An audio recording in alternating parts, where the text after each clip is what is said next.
Me llamo Iker y tengo 10 años. Mi jugador favorito es Kondogbia porque aparte de que termino bien el fútbol, me encanta cómo juega. Decidí apoyar a Valencia porque aparte de su afición, me gustaban mucho los jugadores que tenían.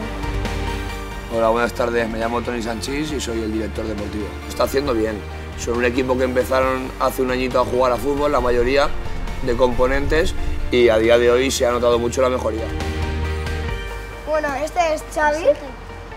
Juega de central o puede jugar de delantero centro o una vez juega de medio centro. Este es Carlos, es nuestro portero.